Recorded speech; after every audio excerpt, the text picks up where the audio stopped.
Bienvenue pour ce nouvel extrait de l'émission Twitch Trop Sport. Bonjour à tous et à toutes et bonjour Antoche. Bonjour à toutes et à tous et bonjour Théo, c'est un plaisir de vous retrouver pour cet extrait de notre dernière émission en live. N'hésitez pas à réagir dans les commentaires de cette vidéo parce qu'évidemment on répond à tous les commentaires. Eh bien, bonne vidéo.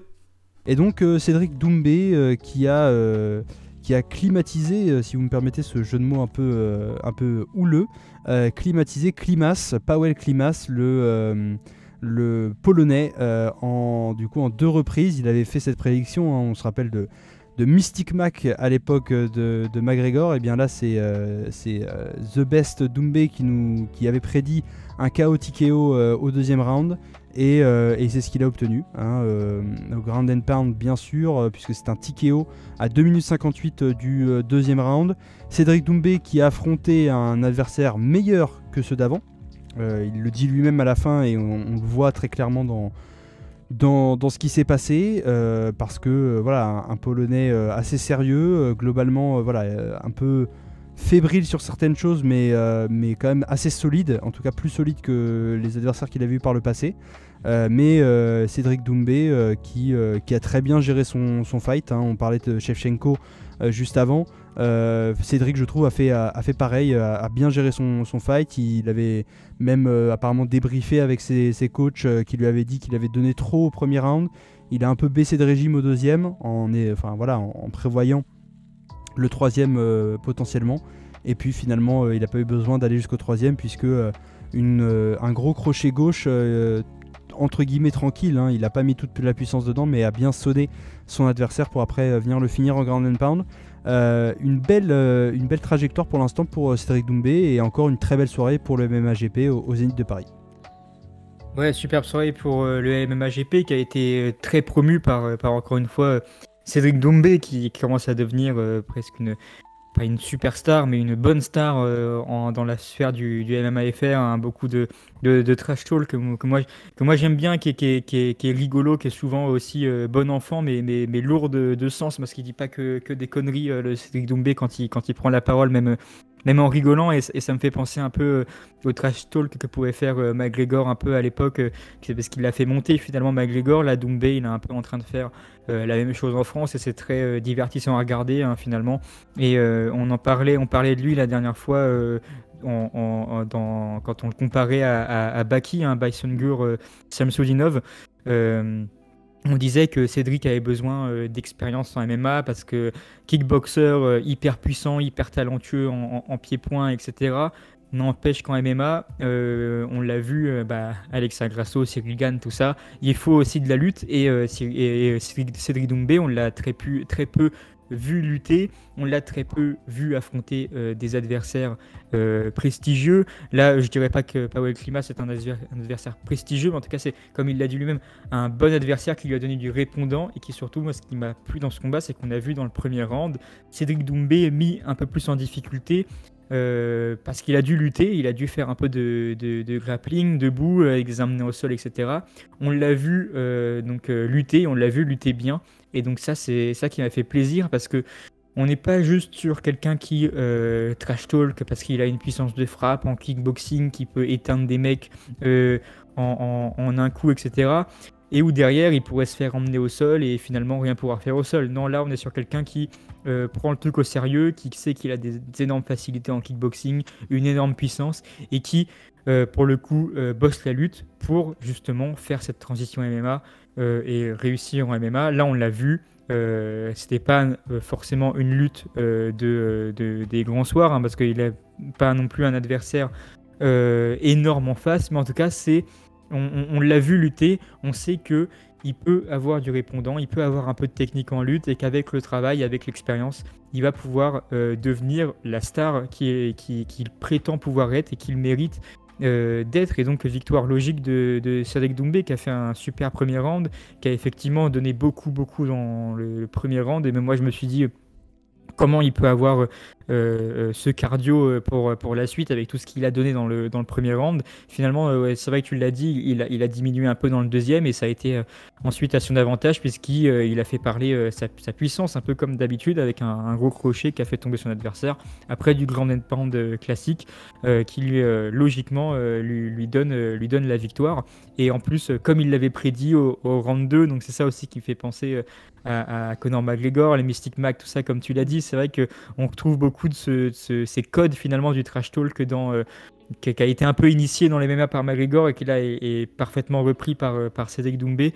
Et donc ça fait de lui un combattant hyper divertissant dans les promotions de ses combats, sur les réseaux sociaux, etc. Et qui en plus est hyper divertissant dans la cage et qui de plus en plus montre de vraies techniques, non pas que de kickboxing, mais aussi de MMA, qui peuvent faire penser que Cédric Doumbé va avoir une carrière resplendissante en MMA. En tout cas, c'est tout ce qu'on peut lui souhaiter. Maintenant, j'espère que les adversaires vont être de plus en plus prestigieux et vont donner de plus en plus de répondants à Cédric Doumbé pour qu'il progresse, qui monte dans les classements. Et j'espère, on parlait pour Cyril de l'UFC Paris, enfin peut-être pas Paris, mais en tout cas UFC France, à la rentrée, on ne sait pas encore exactement quand, mais j'espère pouvoir voir Cédric Doumbé faire ses débuts à l'UFC, à ce prochain UFC France. Ça serait du pain béni en tout cas, et je pense que c'est ce qu'il faut pour lui, pour vraiment le faire step up, comme on dit, le faire passer cette marche on n'affronte plus que des combattants qui n'ont pas beaucoup de combats, qui n'ont pas beaucoup d'expérience, mais on affronte les meilleurs des meilleurs à l'UFC. Et là, on va vraiment voir si Cédric Doumbé peut être la superstar qu'il veut être et qu'il peut être. En tout cas, moi, quand je le vois combattre, pour l'instant, j'y crois, mais j'ai vraiment envie de voir cette opposition contre des vrais noms à l'UFC. Ça peut être déjà très divertissant et en plus être un vrai escalateur, en tout cas, pour la carrière de Cédric. Ouais, simplement pour rajouter sur ce que tu as dit sur le combat, c'est vrai que moi j'ai trouvé qu'il avait du superbe sprawl, du superbe défense de takedown. Je trouvais qu'il était toujours. Il avait vraiment le bon coup d'œil. Alors après, il a le coup d'œil du boxeur qui, je pense, l'aide aussi beaucoup. Mais c'est vrai que c'est toujours compliqué de passer du pied-point au MMA et du coup du pied-point au sol et au grappling et à la lutte. Et notamment au sprawl, parce que c'est vrai que c'est pas forcément inné. Et finalement j'ai trouvé qu'il était vraiment très très bon sur ça, voilà, parce que le reste de l'analyse je le partage, mais je voulais vraiment rajouter ça parce que c'est ce qui m'a frappé en fait en regardant le combat. Je me suis dit mais franchement c'est très très propre ce travail de Cédric Doumbé de sprawl, de contrôle en fait de son adversaire, même sur le sol et sur la défense justement de takedown, qui était assez impressionnante. Et tu l'as dit, pourquoi pas après du coup monter en puissance, continuer à avoir toujours des bons adversaires. Et c'est lui d'ailleurs ce qu'il a dit, parce qu'il a pu clasher notamment Tony Oka, le boxeur français, boxe anglaise, qui justement lui est souvent critiqué pour choisir des adversaires un peu éclatés comme on dit, enfin en tout cas bien moins bons que lui. Et lui a bien réitéré Cédric Doumbé à la fin de son combat en disant je veux donner aux gens entre guillemets ce qu'ils méritent, je veux que les gens en aient pour leur argent et ne pas taper des chèvres et dire ah vous voyez comme je suis bon, etc. je les mets tous KO. Donc je pense que même lui a cette volonté là et le MMAGP pour l'instant lui procure ces adversaires là, mais pourquoi pas commencer à l'UFC Paris, parce que c'est d'ailleurs ce qu'il avait demandé à l'UFC. Il aurait dû être signé au premier UFC Paris, enfin d'ailleurs UFC France, tu l'as rappelé, on ne sait pas encore si ça sera à Paris ou ailleurs, mais en tout cas voilà, il devait être programmé pour le premier UFC Paris. Finalement des médecins lui auront faussement diagnostiqué une hémorragie cérébrale, si mes souvenirs sont bons, et finalement il n'a pas pu, forcément l'UFC n'allait pas le laisser Cédric combattre si hémorragie cérébrale il y avait. Finalement pas d'hémorragie cérébrale, donc début UFC repoussé, mais le contrat apparemment est déjà signé et Doumbé ne veut commencer dans le MMA que en France, donc il faudra attendre ce moment là.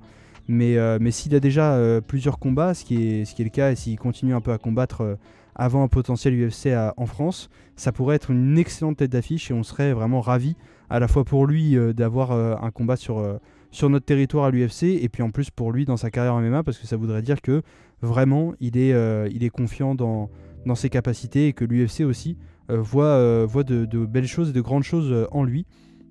Et donc c'est vraiment tout ce qu'on peut lui souhaiter. au best, à Cédric the Best Doumbé, bien sûr.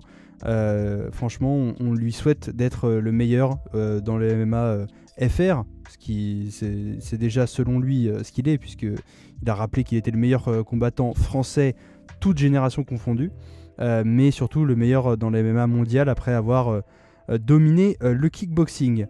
Voilà, je pense qu'on peut clôturer sur cette première partie de live, sur cette partie... Merci d'avoir regardé cette vidéo, on espère que vous avez apprécié le sujet et qu'il vous a fait réagir. Encore une fois, n'hésitez pas à vous abonner, à liker la vidéo et laisser un commentaire. On répond à tout le monde et ça nous fera très plaisir d'échanger avec vous. Encore mieux, vous pouvez passer avec nous pendant notre prochain live Twitch pour échanger en direct et vous retrouverez toutes les informations utiles sur nos réseaux sociaux qui s'affichent à l'écran et en description, notamment Instagram et Twitter. Merci à tous et à bientôt sur nos chaînes Twitch et YouTube. A très vite sur Trosport.